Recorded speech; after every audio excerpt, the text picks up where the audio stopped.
ಹೋರಾಟವನ್ನು ನಡೆಸಿದೆ. ಈ ದಿನ ಕುಂದಾಪುರದ ರಸ್ತೆಯ ಬೀದಿಗಳಲ್ಲಿ ಸಾವಿರಾರು ವಿದ್ಯಾರ್ಥಿಗಳು ರಸ್ತೆಗಿಳಿದಿದ್ದಾರೆ. ಕಾರಣ ಒಂದು ವಿದ್ಯಾರ್ಥಿಗಳಿಗೆ ಸಮಸ್ಯೆ ಆಗಿದೆ. ಸಮಸ್ಯೆ ಅಂತ ಹೇಳಿದರೆ ಒಂದು ಸರ್ಕಾರದ ಕಡೆಯಿಂದವೂ ಸಮಸ್ಯೆ ಆಗಿದೆ, ಇನ್ನೊಂದು ಮಂಗಳೂರು ವಿಶ್ವವಿದ್ಯಾಲಯದ ಕಡೆಯಿಂದ ಸಹ ಸಮಸ್ಯೆ ಆಗಿದೆ. ಈ ಸಮಸ್ಯೆಯನ್ನು ನಾವೇ ಬಗೆಹರಿಸಿಕೊಳ್ಬೇಕೆನ್ನುವಂಥ ವಿಷಯವಾಗಿ ನಾವು ಈ ದಿನ ಕುಂದಾಪುರದಲ್ಲಿ ಒಂದು ಬೃಹತ್ ಹೋರಾಟವನ್ನು ಮಾಡಿದ್ದೇವೆ. ಸಾವಿರ ಸಂಖ್ಯೆಯಲ್ಲಿ ವಿದ್ಯಾರ್ಥಿಗಳು ಈ ದಿನ ರಸ್ತೆಗಿಳಿದಿದ್ದಾರೆ. ಒಂದು ವಿಷಯ, ವಿದ್ಯಾರ್ಥಿಗಳ ಹಾಸ್ಟೆಲ್ ಪ್ರವೇಶಾತಿ ಇನ್ನೂ ಅಪ್ಲಿಕೇಶನ್ ಅನ್ನು ತಗೊಂಡಾಗಿದೆ, ಆದರೆ ವಿದ್ಯಾರ್ಥಿಗಳಿಗೆ ಹಾಸ್ಟೆಲ್ನ ಇನ್ನೂ ಅಡ್ಮಿಷನೇ ಆಗ್ತಾ ಇಲ್ಲ. ಬಹಳಷ್ಟು ದೂರದಿಂದ ಬರುವಂಥ ವಿದ್ಯಾರ್ಥಿಗಳು, ಒಂದು 50-60 ಕಿಲೋಮೀಟರ್ಗಳಿಂದ ಜರ್ನಿ ಮಾಡ್ತಾ ಇರುವಂಥ ವಿದ್ಯಾರ್ಥಿಗಳಿದ್ದಾರೆ. ಶಿಕ್ಷಣ ಕಾಶಿ ಅಂತ ನಮ್ಮ ಊರನ್ನು ಕರೀತಾರೆ, ಆದರೆ ವಿದ್ಯಾರ್ಥಿಗಳಿಗೆ ಸಮರ್ಪಕವಾಗಿ ಇರಲಿಕ್ಕೆ ವ್ಯವಸ್ಥೆ ಇಲ್ಲದಂಥ ಊರಿನಲ್ಲಿ ವಿಷಯವಾಗಿದೆ. ಇದಕ್ಕೆ ಯಾವತ್ತು ಪರಿಹಾರ? ಇದಕ್ಕೋಸ್ಕರ ನಾವು ಸರ್ಕಾರಕ್ಕೆ ಒಂದು ನಮ್ಮ ಮನವಿಯನ್ನು ಸಲ್ಲಿಸ್ತಾ ಇದ್ದೇವೆ. ಇದು ಆದಷ್ಟು ಕೂಡಲೇ ಆಗಬೇಕು. ಯಾಕಂತ ಹೇಳಿದರೆ ಇದು ವಿದ್ಯಾರ್ಥಿಗಳ ಶಿಕ್ಷಣದ ಜೊತೆ ನಾವು ಜಂಜಾಟ ಮಾಡ್ತಾ ಇದ್ದೇವೆ. ಇದು ಕ್ಲಪ್ತ ಸಮಯದಲ್ಲಾಗಬೇಕು. ಇನ್ನೊಂದು ವಿಷಯ, ಮಂಗಳೂರು ವಿಶ್ವವಿದ್ಯಾಲಯದಲ್ಲಿ ಅತಿಥಿ ಉಪನ್ಯಾಸಕರ ಕೊರತೆ. ಅತಿಥಿ ಉಪನ್ಯಾಸಕರೇ ಬಹಳಷ್ಟು ಕಾಲೇಜುಗಳಲ್ಲಿ ಅಧಿಕ ಪ್ರಮಾಣದಲ್ಲಿ ಅತಿಥಿ ಉಪನ್ಯಾಸಕರಿಂದಲೇ ಪಾಠಗಳು ನಡೀತಾ ಇದೆ. ಆ ಅತಿಥಿ ಉಪನ್ಯಾಸಕರಿಲ್ಲದ ಕಾರಣದಿಂದ ವಿದ್ಯಾರ್ಥಿಗಳಿಗೆ ಸಿಲೆಬಸ್ ಕಂಪ್ಲೀಟ್ ಆಗ್ತಾ ಇಲ್ಲ. ಶಿಕ್ಷಣದ ಮೇಲೆ ಬಹುಪಾಲು ಪರಿಣಾಮ ಬೀರ್ತಾ ಇದೆ ಈ ಒಂದು ವಿಷಯ. ಅದಕ್ಕೆ ಸಿಲೆಬಸ್ಗಳು ಕಂಪ್ಲೀಟ್ ಆಗದ ಕಾರಣ ವಿದ್ಯಾರ್ಥಿಗಳಿಗೆ ತನ್ನ ಮಾರ್ಕ್ಸ್ಗಳಲ್ಲಿ ಕಡಿಮೆ ಅಂಕಗಳು ದೊರೀತಾ ಇದೆ. ಇದೊಂದು ವಿಷಯವನ್ನು ಮನಗಂಡು ಮಂಗಳೂರು ಬೇರೆ ಎಲ್ಲ ವಿಶ್ವವಿದ್ಯಾಲಯಗಳಲ್ಲಿ ಅತಿಥಿ ಉಪನ್ಯಾಸಕರ ಇದಾಗಿದೆ. ಕಾಲೇಜ್ಗಳು ಪ್ರಾರಂಭ ಆಗಿ 1 ತಿಂಗಳಾದರೂ ಇನ್ನೂ ಅತಿಥಿ ಉಪನ್ಯಾಸಕರಿಲ್ಲ. ಇನ್ನಿರುವುದು 3 ತಿಂಗಳಷ್ಟೇ. ಯಾವಾಗ ಅತಿಥಿ ಉಪನ್ಯಾಸಕರ ನೋಂದಣಿ ಆಗ್ತದೆ? ಇದೊಂದು ವಿಷಯ. ಇನ್ನೊಂದು ವಿಷಯ ಅಂತ ಹೇಳಿದರೆ, ನಾವು ಒಂದು ಸ್ಪಷ್ಟನೆಯನ್ನು ಕೇಳ್ತಾ ಇದೆ ABVP. ಏನಂತ ಹೇಳಿದರೆ, ಕ್ರೀಡಾ ಕ್ಷೇತ್ರದಲ್ಲಿ ಪ್ರತಿ ವರ್ಷ ಸಹ ಮೊತ್ತವನ್ನು ವಿದ್ಯಾರ್ಥಿಗಳಿಂದ ವಿಶ್ವವಿದ್ಯಾಲಯ ಕಲೆಕ್ಟ್ ಮಾಡ್ತದೆ. ಆದರೆ ಈ ಬಾರಿ ಕಲೆಕ್ಟ್ ಮಾಡಿದ ಮೊತ್ತ 1.60 ಕೋಟಿ ಅಂತ ವಿಶ್ವವಿದ್ಯಾಲಯ ಹೇಳ್ತಾ ಇದೆ. ಆದರೆ ವಿದ್ಯಾರ್ಥಿ ಪರಿಷತ್ನ ಒಂದು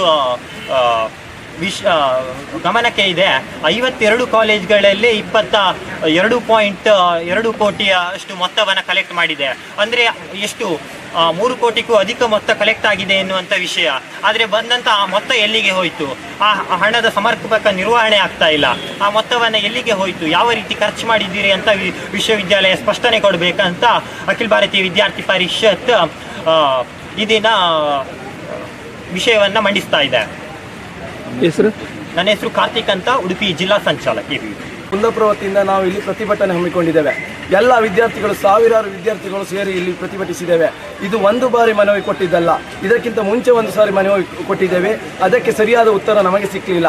ಈ ಸಲ ಏನು ಒಂದು ಹೊಸದು ಡಿಜಿಲಾಕರಲ್ಲಿ ನಮ್ಮ ಮಾರ್ಕ್ಸ್ ಕಾರ್ಡ್ಗಳನ್ನು ಅಪ್ಲೋಡ್ ಮಾಡ್ತೇವೆ ಅಂತ ಹೇಳಿದರು. ಅದಕ್ಕೆ ನಮ್ಮ ಮಾರ್ಕ್ಸ್ ಕಾರ್ಡ್ ಫೀಸ್ ಅಂತ ತಗೊಳ್ತಾರೆ, ಅಷ್ಟೇ ಫೀಸ್ಗಳನ್ನು ತಗೊಳ್ತಾರೆ. ಮೊದಲಾದರೆ ಹಾರ್ಡ್ ಕಾಪಿ ಅಂತ ಕೊಡ್ತಾ ಇದ್ರು ನಮಗೆ, ಆದರೆ ಈಗ ನಮ್ಮ ಕೈಗೆ ಸಿಗುವುದಿಲ್ಲ. ಮೊಬೈಲಲ್ಲಿ ಡಿಜಿಲಾಕರ್ ಅಂತ ಆ್ಯಪ್ ಇದೆ, ಅದರಲ್ಲಿ ತಗೊಳ್ಳಿ ಅಂತ ಹೇಳ್ತಾರೆ.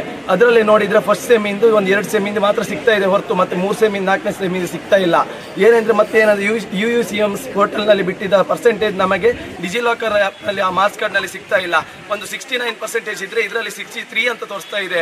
ಆದರೆ ಅವರು ಮ್ಯಾಂಗ್ಳೂರು ಯೂನಿವರ್ಸಿಟಿಯಲ್ಲಿ ಕೇಳಿದರೆ ಏನಂತಾರೆ ಅಂದರೆ, ನಾವು ನಮ್ಮಲ್ಲಿ ಇಲ್ಲ, ಅದೀಗ ಸಾಫ್ಟ್ವೇರ್ ನಾವು ಬೆಂಗಳೂರಿನಲ್ಲಿ ಅವರಿಗೆ ಕೊಟ್ಟಿದ್ದೇವೆ, ಅವರು ನಿರ್ವಹಿಸ್ತಾ ಇದ್ದಾರೆ ಅಂತ ಉತ್ತರವನ್ನು ನಮಗೆ ನೀಡಿದ್ದಾರೆ.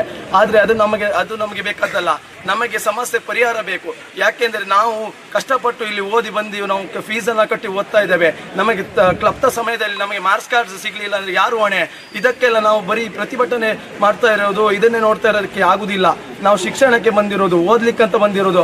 ಇದನ್ನ ಮಂಗಳೂರು ವಿಶ್ವವಿದ್ಯಾನಿಲಯ ಕರೆಕ್ಟಾಗಿ ನಮಗೆ ಪರಿಹಾರವನ್ನು ಒದಗಿಸಿಕೊಳ್ಬೇಕು.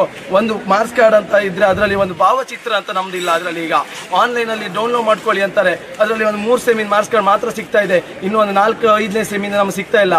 ಇದೀಗ ಮೊನ್ನೆ ರಿಸಲ್ಟ್ ಬಿಟ್ಟಿದ್ದಾರೆ 17ಕ್ಕೆ 6ನೇ ಸೆಮಿ, ಅದರದ್ದು ಕೂಡ ನಮಗೆ ಮಾರ್ಕ್ಸ್ ಕಾರ್ಡ್ ಇನ್ನೂ ಬಂದಿಲ್ಲ.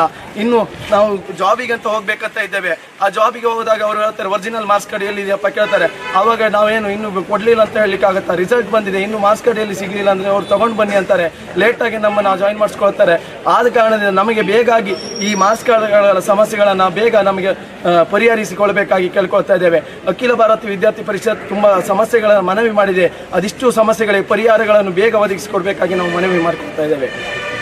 ದರ್ಶನ್ ಅಂತ, ಉಡುಪಿ ಜಿಲ್ಲಾ ಸಹ ಸಂಚಾಲಕ. ವಿದ್ಯಾರ್ಥಿ ಕುಂದಾಪುರ ತಾಲೂಕಿನ ಜಿಲ್ಲಾ ತಾಲೂಕು ಸಂಚಾಲಕ.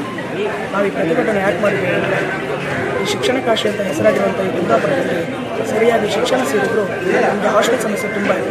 ಹೊರಗಡೆಯಿಂದ ಎಷ್ಟೋ ಜನ ಬರ್ತಾರೆ, ಅವರಿಗೆ ಹಾಸ್ಟೆಲ್ ಸಮಸ್ಯೆ ತುಂಬ ವಿಳಂಬವಾಗ್ತಾ ಇದೆ. ಇನ್ನು ಅವರು ಪ್ರವೇಶಾತಿ ಸ್ಟಾರ್ಟ್ ಮಾಡಿದ್ದಾರೆ. ಇನ್ನು 2 ತಿಂಗಳಾಗಿದೆ. ಅವರು ಎಲ್ಲೆಲ್ಲಿಯೋ ಹೋಗಿ ಯಾರ್ಯಾರ್ದು ಮನೇಲಿ ಇರ್ತಾ ಇದ್ದಾರೆ. ಶಿಕ್ಷಣ ಕ್ಷೇತ್ರದಲ್ಲಿ ಇದು ಕಾಶಿ ಅಂತ ಹೆಸರಾಗಿರುವ ಕುಂದಾಪುರದಲ್ಲಿ ಇನ್ನು ನಮಗೆ ಸರಿಯಾಗಿ ಹಾಸ್ಟೆಲ್ ಆಗ್ತಾ ಇಲ್ಲ ಅಂದರೆ ಇದು ನಾವು ಪ್ರಶ್ನಿಸಬೇಕಾಗಿದೆ. ಮತ್ತು ಹಾಗೆ ಮಂಗಳೂರು ವಿಶ್ವವಿದ್ಯಾನಿಲಯದಲ್ಲಿ ನಿದ್ರಿಸ್ತಾ ಇದ್ದಾರೆ. ಅವರಿಗೆ ಸುಮಾರು ಸಮಸ್ಯೆ ಆಗ್ತಾ ಇದೆ. ವಿದ್ಯಾರ್ಥಿಗಳಿಗೆ ಎಷ್ಟು ಸಮಸ್ಯೆ ಆಗ್ತಾ ಇದೆ ಅಂದರೆ, ಸರಿಯಾಗಿ ಮಾರ್ಕ್ಸ್ ಕಾರ್ಡ್ ಕೊಡ್ತಾ ಇಲ್ಲ. ನಮ್ಮ ಹತ್ರ ಮಾರ್ಕ್ಸ್ ಕಾರ್ಡ್ 280 ರೂಪಾಯಿ ಫೀಸ್ ತೊಗೊಳ್ತಾರೆ. ಆ ಮಾರ್ಕ್ಸ್ ಕಾರ್ಡಿನ ದುಡ್ಡೆಲ್ಲ ಎಲ್ಲಿಗೆ ಹೋಗ್ತಾ ಇದೆ? ಕೋಟಿಗಟ್ಟಲೆ ದುಡ್ಡು ಎಲ್ಲಿಗೆ ಹೋಗ್ತಾ ಇದೆ? ಪ್ರತಿಯೊಂದು ಪ್ರಶ್ನಿಸಬೇಕಾಗಿದೆ. ಪ್ರತಿಯೊಬ್ಬರು ಇದನ್ನು ಕೇಳಬೇಕಾಗಿದೆ. ಅದಕ್ಕೆ ಇವತ್ತಿನ ಪ್ರತಿಭಟನೆ ಅದಕ್ಕೋಸ್ಕರ ಮಾಡಿದ್ದಾರೆ. ಹಾಗೆ ಈ ರೀತಿ ಸಮಸ್ಯೆ ಆಗಿದೆ. ಮತ್ತು ಸ್ಪೋರ್ಟ್ಸಿಗೂ ಅಷ್ಟೇ, ಸ್ಪೋರ್ಟ್ಸಿಗೆ ಎಲ್ಲೂ ಫಂಡ್ ರಿಲೀಸ್ ಆಗ್ತಾ ಇಲ್ಲ. ನಮ್ಮ ಹತ್ರ 1000 ಗಟ್ಟಲೆ ಅಮೌಂಟ್ ತೊಗೊಂಡು ಅದನ್ನೆಲ್ಲ ಎಲ್ಲಿ, ಆ ಕೋಟಿಗಟ್ಟಲೆ ಅಮೌಂಟ್ ಎಲ್ಲಿ ಹೋಗ್ತಾ ಇದೆ ಅದನ್ನು ಪ್ರಶ್ನಿಸಬೇಕಾಗಿದೆ. ಪ್ರತಿಯೊಬ್ಬರಿಗೂ ಎಲ್ಲಿಗೆ ಹೋದರೂ ಎಲ್ಲಿ ಅಮೌಂಟ್ ಎಲ್ಲಿದೆ ಅಂತ ಯಾರಿಗೂ ಗೊತ್ತಾಗ್ತಾ ಇಲ್ಲ. ಇದೆಲ್ಲ ವಿಚಾರ ಇಟ್ಕೊಂಡು ಇವತ್ತು ಪ್ರತಿಭಟನೆ ಮಾಡಿದ್ದೇವೆ. ತಹಶೀಲ್ದಾರ್ ಮನವಿ ಇಟ್ಕೊಂಡು ಡಿಸಿಗೆ ಮುಟ್ಟಿಸ್ತೇವೆ ಅಂತ ಹೇಳಿದ್ದಾರೆ. ಇನ್ನು ಮುಂದೆ ಏನಾಗ್ತದೆ ನೋಡೋಣ. ಎಲ್ಲರೂ ಈ ಮನವಿ ಎಲ್ಲರೂ ಸರಿ ಆಗಲಿಲ್ಲ ಅಂದರೆ ನೆಕ್ಸ್ಟ್ ನಾವು ಮಂಗಳೂರು ವಿಶ್ವವಿದ್ಯಾನಿಲಯ ಮುತ್ತಿಗೆ ಹಾಕುವ ಹಾಗೆ ಮಾತಾಡಿಕೊಂಡು ಹೇಳಿದ್ದೇವೆ. ತಹಶೀಲ್ದಾರಿಗೆ ವಿಷಯವನ್ನು ಮುಟ್ಟಿಸ್ತೇವೆ. ನಿಮ್ಮ ಹೆಸರು? ಆಕಾಶ್.